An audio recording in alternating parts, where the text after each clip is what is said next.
یہ بات مجھے آج آپ کو بتانی ہے ان آیات کی روشنی میں کہ کوئی چیز قدرت کے لیے ناممکن مت سمجھو.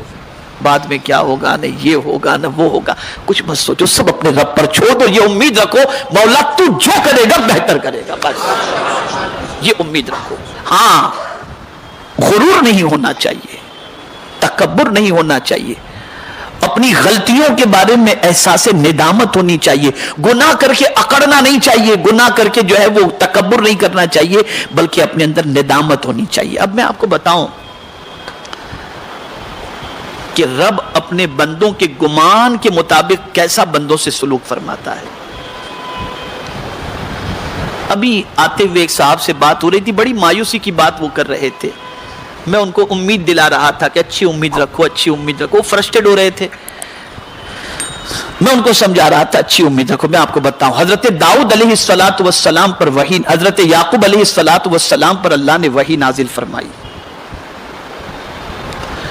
اور پوچھا، یعقوب تمہیں معلوم ہے کہ میں نے تم کو یوسف سے کیوں بچھڑ الگ کیا؟ حضرت یعقوب کے بیٹے کا نام حضرت یوسف. بچھڑ گئے تھے ماں باپ بیٹے دونوں، اور حضرت یعقوب علیہ السلام حضرت یوسف کو اتنا چاہتے تھے کہ اپنے بیٹے کی جدائی کے اندر حضرت یعقوب علیہ السلام اتنا روئے کہ آپ کے آنکھ کی بینائی چلی گئی. لیکن قربان جائیے، حضرت یعقوب علیہ السلام کی بینائی چلی گئی. حضرت یعقوب بھی نبی، حضرت یوسف بھی نبی. تو جب انہیں اطلاع ملی کہ باپ کی آنکھیں چلی گئی ہیں ابا جان کی، تو حضرت یوسف علیہ السلام نے اپنا قمیص دیا اور کہا کہ لے جاؤ میرے والد سے کہنا اسے آنکھوں سے لگا لے، آنکھوں کی روشنی آ جائے گی. قرآن کہتا ہے اذهبوا بقمیصی ھذا فالقوه علی وجه ابی یاتی بصیرا، یہ قمیص لے کر کے جاؤ، میرے والد کی آنکھوں سے لگا دینا، میرے والد کی آنکھوں کی روشنی آ جائے گی. ارے نادانو، جب نبی کا قمیص نبی کو فائدہ پہنچا سکتا ہے تو امتی کو نہیں پہنچا سکتا. یہ قمیص کی بات کی جا رہی ہے. اور بعض کہتے ہیں نبی معاذ اللہ فائدہ نہیں پہنچا سکتے. جب نبی کی قمیص فائدہ پہنچا سکتی ہے تو نبی تو بدرجے اولا فائدہ پہنچا سکتا ہے. تو رب نے حضرت یعقوب علیہ السلام سے فرمایا، یعقوب تمہیں معلوم ہے کہ میں نے یوسف سے تم کو کیوں جدا کیا؟ میں سمجھتا ہوں اگر یہ بات آگے کی آپ نے ذہن میں محفوظ کر لی تو بڑا فائدہ ہوگا. عرض کرتے نہیں مولا کا ایک وجہ ہے. وجہ یہ ہے کہ جب بھیڑیوں کا معاملہ اور ان کے بھائیوں کا معاملہ یوسف کے ساتھ پیش آیا تو تم نے کہا تھا اخاف ان یاکلہ الذئب، میں ڈرتا ہوں کہ کہیں بھیڑیے میں اس کو کھا نہ جائیں. بولے تھے نا یعقوب، تم نے کہا ہاں. یہ آیت قرآن میں موجود ہے. کہا تھا نا تم نے، کہا ہاں. کہا یعقوب تمہاری نظر بھیڑیوں پر اور بیٹوں پر پڑی، میرے کرم پر نہیں پڑی. اگر تمہاری نظر میرے کرم پر پڑ جاتی تو باپ بیٹے کو جدا میں نہ کرتا. ان کی کیا طاقت کہ وہ تکلیف پہنچا سکیں اور جدا کر سکیں. جو کچھ ہے میرے دستے قدرت میں ہے، میرے قبضے قدرت میں. اس لیے ہمیشہ یاد رکھو اللہ سے اچھا گمان کرو. اسی لیے کبھی ڈراؤنے خواب بھی دیکھو تو میرے پاس تو لائن لگی رہتی ہے تعبیر پوچھنے والوں کی، آتے رہتے یہ خواب دیکھا، وہ خواب دیکھا، ڈراؤنا دیکھا، ایسا دیکھا، ویسا دیکھا. ٹھیک ہے، بعض خواب اپنی جگہ پر ہے، اس کی تعبیر بھی رکھی گئی ہے اور کتابوں کے اندر موجود بھی ہیں.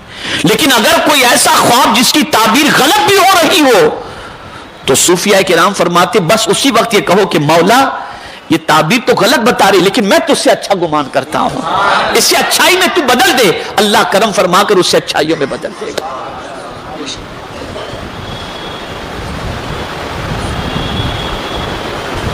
اللہ سے اچھا گمان رکھو. ساری کائنات اس کے دستے قدرت میں ہے، وہ جس طرح چاہے کائنات کو چلائے، کوئی اس کو پوچھنے والا نہیں ہے.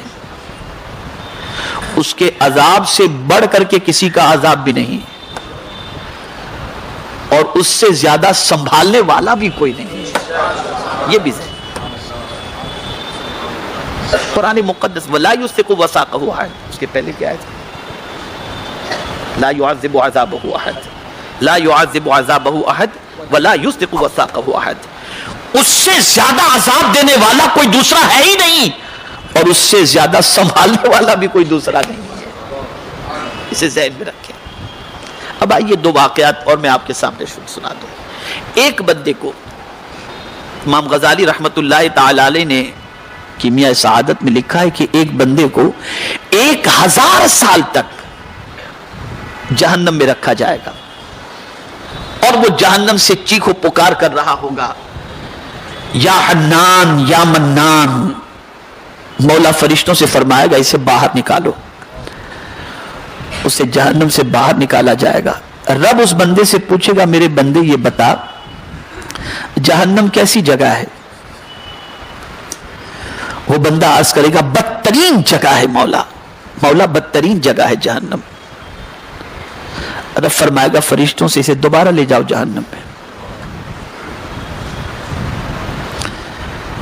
دوبارہ فرشتے اسے جہنم کی طرف لے جا رہے ہوں گے تو وہ پلٹ پلٹ کر دیکھ رہا ہوگا.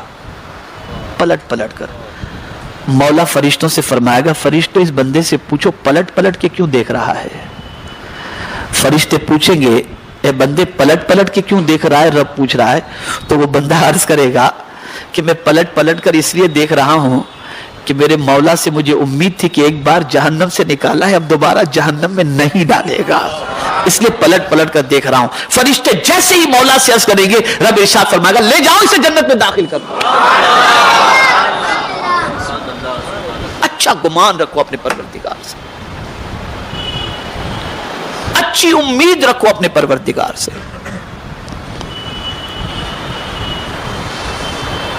نیکی کر کے ڈرتے رہو کہ کہیں رد نہ ہو جائے, اور گناہ کر کے اللہ کی بارگاہ میں مغفرت کی امید سے روتے رہو. اگر یہ دونوں سچویشن ہے تو سمجھ لینا کہ آپ کا ایمان اللہ عز و جل نے صحیح رکھا ہے. یاد رکھیں ایمان کی جگہ دل ہے, اس کا اظہار وجود سے کرو. ہاتھ سے بھی ایمان ظاہر ہو, دل سے بھی ایمان ظاہر ہو, زبان سے بھی ایمان ظاہر ہو, اس کو اچھی طرح سے ظاہر کرو. ہمارا حال تو یہ ہے, نماز پڑھتے ہیں تو نیت کرتے ہیں 2 رکعت فرض اللہ کے واسطے, میرا کعبہ شریف کی طرف. حج کے لیے جاتے ہیں, حج اللہ کے لیے, زکوٰۃ اللہ کے لیے, روزہ اللہ کے لیے, سب یہ عبادات اللہ کے لیے. اور باقی زندگی کس کے لیے؟ اور باقی کی زندگی کس کے لیے؟ ہونا یہ چاہیے عبادات بھی تیرے لیے اور جینا بھی تیرے لیے اور مرنا بھی تیرے لیے. یہ ہونا چاہیے, سب کچھ اس کے لیے ہو. اسی لیے حضور نے خود جو کہا, قرآن نے کہا کہ محبوب جو تمہاری کیفیتیں بتا دو, تو کہا ان صلاتی و نسکی و محیای و مماتی للہ رب العالمین. میری نماز, میری قربانی, میرا جینا, میرا مرنا, یہ سب کچھ اللہ رب العالمین کے لیے, سب کچھ اللہ کے لیے. ارے دوستی بھی اللہ کے لیے کرو, دشمنی بھی اللہ کے لیے کرو, کھلاؤ بھی اللہ کے لیے اور کھاؤ بھی اللہ کے لیے, پہنو بھی اللہ کے لیے اور پہناؤ بھی اللہ کے لیے, ہر چیز بھی اللہ کے لیے ہونا چاہیے. ایک اور واقعہ سماعت فرمائیں. موت تو برحق ہے اور مرنے کے بعد رب قدیر جل جلالہ سے ملنا تو ہے, لیکن ہم ملنے کی امید نہیں رکھتے نا, ڈرتے ہیں پتہ نہیں کیا ہوگا. یہ ڈر ہے ہمارے دل میں, اچھی چیز ہے, اللہ کا ڈر دل میں ہونا چاہیے, لیکن بہرحال ملاقات سے تو فرار نہیں ہے. ہم تو جانتے ہیں کہ مرنے کے بعد اس کی بارگاہ میں حاضر ہونا ہی ہے, اس سے تو کوئی اختلاف نہیں ہے. تو اب جب ملنا ہی ہے تو کیا کرنا چاہیے؟ تو قرآن نے کہہ دیا مجھ سے ملنے کی امید ہے, اللہ سے ملنے کی امید ہے. فمن کان یرجو لقاء ربہ فلیعمل عملا صالحا. جو اللہ سے ملنے کی امید رکھتا ہو اسے چاہیے کہ وہ نیک عمل کرے, وہ نیک عمل کرے. اب ایک واقعہ عرض کر کے میں اپنی گفتگو کو ختم کرتا ہوں. قیامت میں پروردگار مومنین سے سوال فرمائے گا, اے میرے مومن بندو تم مجھ سے ملنا چاہتے تھے؟ بندے عرض کریں گے ہاں مولا, ہم تیری ملاقات کے خواہش مند تھے, ملاقات کے متمنی تھے. تو رب فرمائے گا آخر مجھ سے کیوں ملنا چاہتے تھے؟ مجھ سے ملنے کی وجہ کیا تھی؟ تو وہ بندے عرض کریں گے مولا ہم نے پڑھ رکھا تھا اور سن رکھا تھا کہ تو بہت معاف کرنے والا ہے, اس لیے تجھ سے ملنے کی امید تھی، ورنہ بھلا مجرم کبھی آقا کے سامنے منہ دکھانے کی امید رکھتا ہے؟ لیکن ہم نے جرم کرنے کے باوجود بھی ملنے کی امید نہیں چھوڑی، اس لیے کہ جانتے تھے کہ تجھ سے ملنا تو ہے، لیکن ہمیں امید تھی کہ تجھ سے ملیں گے، لیکن ملنے کے ساتھ ساتھ یہ بھی امید تھی کہ تو بہت معاف کرنے والا ہے، اس لیے تجھ سے ملنے کی امید تھی۔ مولا فرمائے گا فرشتوں یہ بندے کا گمان میرے لیے اچھا تھا اور میرے سلسلے میں عفو و غفور کا گمان تھا، میں اس کے گمان کی لاج رکھتا ہوں، لے جاؤ اسے جنت میں داخل فرما۔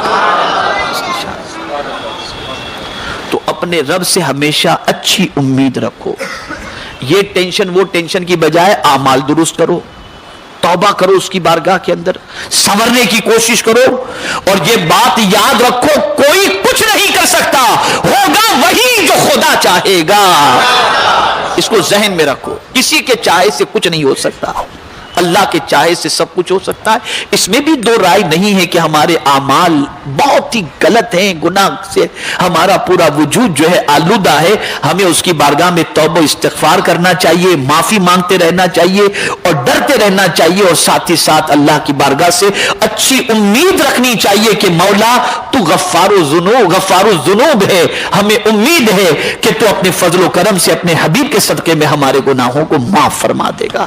تو میرے پیارے آقا صلی اللہ تعالی علیہ وسلم کے پیارے دیوانوں، اللہ سے اچھی امید رکھے، اللہ کی بارگاہ میں توبہ کرو، معافی مانگو، اس کی طرف پلٹ آؤ، وہ کتنا رحیم ہے، کتنا رحیم ہے، کتنا رحیم ہے کہ نافرمانی کرنے کے باوجود بھی اس نے نعمتوں کے دروازے بند نہیں کیے، اس نے کھلے رکھے ہیں، سزا نہیں دی۔ بلکہ مجھے یاد آتا کسی کتاب میں نے پڑھا تھا، حضرت ابراہیم علیہ السلام کو جب معراج کرائی گئی تو آپ کی معراج یہ تھی کہ وَكَذَلِكَ نُرِي إِبْرَاهِيمَ مَلَكُوتَ السَّمَاوَاتِ وَالْأَرْضِ، آسمان اور زمین کے درمیان جتنے بھی حجابات تھے، جتنے بھی پردے تھے، اللہ نے سارے پردے ہٹا دیے حضرت ابراہیم علیہ السلام کے لیے۔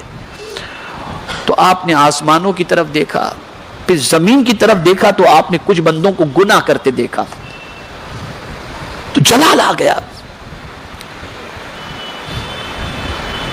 اللہ کی بارگاہ میں عرض کرنے لگے مولا جو تیری نافرمانی کرتا ہو، تیرا رزق کھا کر زمین کے اوپر، مولا اسے ہلاک کر دے۔ خلیل کی دعا تھی، مولا نے ہلاک فرما دیا۔ پھر معراج ختم ہوئی تو حضرت ابراہیم علیہ السلام سے مولا نے فرمایا ابراہیم آج کے بعد میرے بندوں کے حق میں ایسی دعا نہ کرنا، اس لیے کہ میرا بندہ جب کوئی گناہ کرتا ہے میں اسے عذاب نہیں دیتا، مہلت دیتا ہوں، شاید یہ توبہ کر لے، اگر وہ توبہ کیے بغیر مر جاتا ہے تو میری رحمت امید رکھتی ہے کہ شاید اس کی اولاد اس کی بخشش کی دعا کرے اور میں اس کے گناہوں کو معاف کر دوں، اور اگر اس کی اولاد بھی مغفرت کی دعا نہیں کرتی تو پھر میں اپنے ذمہ کرم پر لیتا ہوں، جسے چاہتا ہوں بخش دیتا ہوں، جسے چاہتا ہوں عذاب دیتا ہوں۔ آپ اندازہ لگائیں کتنا کریم ہے میرا پروردگار، کتنا کریم ہے، لیکن ہم کتنے نکمے ہیں کہ اس کریم کا رزق کھا کر دشمن کا کام کرتے ہیں، یعنی شیطان کی پیروی کرتے ہیں، اس کے نقش قدم پر چلتے ہیں۔ تو اپنی سوچ بدلو، اللہ سے اچھی امید رکھو، اور یہ یاد رکھیں کہ اللہ کے دستے قدرت میں سب کچھ ہے، وہ جس طرح چاہے جیسے چاہے حالات کو بدل دے۔ ہم نے تو بہت سارے حالات بدلتے دیکھے ہیں، پل کے جھپکتے پروردگار نے کس کو کہاں سے کہاں پہنچا دیا اور کس کو کہاں سے کہاں پہنچا دیا۔ اور جو لوگ یہ تصور کرتے ہیں یا سوچتے ہوں گے کہ ہم اتنے کو ہلاک کر دیں گے، اتنے کو ہلاک کریں گے، میں آپ سے کہتا ہوں مچھروں کو ہلاک نہیں کر سکتے۔ سب سے بڑا ٹینشن ڈینگو ہے، پتہ نہیں کیا کیا ہے، آج اسی کا علاج نہیں ہو سکا ہے۔ مچھر جیسے ہلاک نہیں ہو سکتے پوری طریقے سے، دوائیں چھڑک کر۔ ابھی کچھ دنوں پہلے میں فلائٹ کے اندر تھا تو ایک فلائٹ کے اندر مچھر ہی مچھر تھے، میں نے کہا یہ کیا، بولے بامبے سے فلائٹ کے اندر مچھر گھس گئے، نکال نہیں پا رہے ہم لوگ۔ میں خود اپنا واقعہ میں آپ کو بتا رہا ہوں۔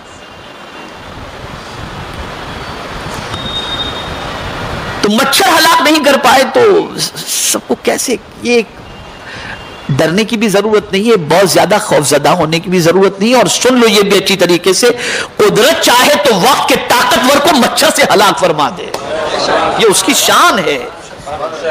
سب مل کر مچھر کو ہلاک نہیں کر سکتے، لیکن وہ میرا کریم چاہے تو ایک مچھر کے ذریعے طاقتور کو ہلاک فرما دے. سب کچھ اس کے دستے قدرت میں ہے.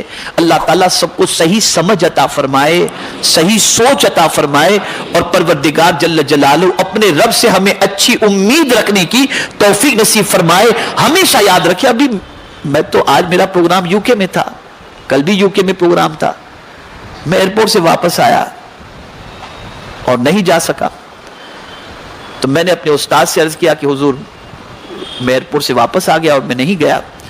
تو بڑی پیاری بات انہوں نے فرمائی, کہ مولانا اپنا کام تو کچھ ٹیڑھا بھی ہوتا ہے, کچھ سیدھا بھی ہوتا ہے, لیکن مولا کا کام سب سیدھا ہی ہوا کرتا ہے, تو اس میں کوئی بہتری ہوگی جو اس نے کیا ہے, وہ یقیناً بہتری ہے, اس میں کوئی شک کی گنجائش نہیں, بہت بہتری ہے.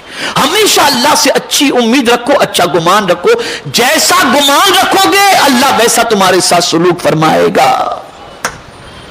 ایک صاحب نزا کے عالم میں تھے, روح نکلنے کے قریب تھی, میرے آقا صلی اللہ علیہ وسلم ان کے قریب پہنچے. سرکار نے فرمایا اپنے آپ کو کیسا پاتے ہو؟ عرض کرنے لگے حضور رب کی بارگاہ میں کھڑے ہونے سے ڈرتا ہوں کہ کیسے کھڑا رہوں گا, لیکن پھر مجھے اپنے رب سے امید بھی ہے. سرکار نے فرمایا دوسری بات پر یقین رکھو, اللہ تمہارے ساتھ اسی کے مطابق سلوک فرمائے گا. خوف بھی ضروری ہے اور امید بھی ضروری ہے.